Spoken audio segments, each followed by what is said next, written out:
What's one thing you'll never do again? Man, that's a good one. I think I would never do again. Hmm. That's a tough one right off the rip. One thing I'll never do again. I feel like before I moved here, I was very, I don't know, unself-aware of emotions and um,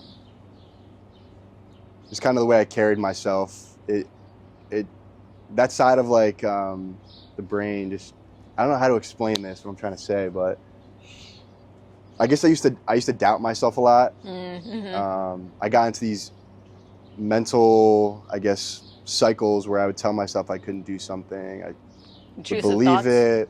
Intrusive thoughts? Exactly, yeah. I mean, it's kind of one thing I learned since I've been out here was a lot of your reality is shaped by your thoughts. Yep.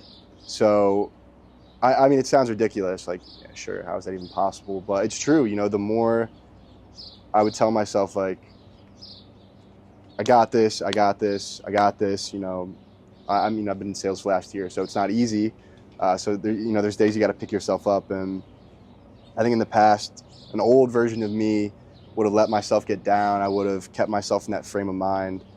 But now that I've kind of been through a little bit of the struggle, kind of got a little piece of it, I can recognize those patterns and those habits. So I guess, long story short, to answer your question, one thing I would never do again is keep myself down in those frame of minds. Mm-hmm. You know, you can't stay in that place too long, and recognizing that those are just seasons. You know, you're not going to be upset forever. And I mean, like I said, especially in sales, you're not going to be in a rut forever. You have bad months. I had, I think, 2 or 3 consecutive months of not even hitting 25% of my goal.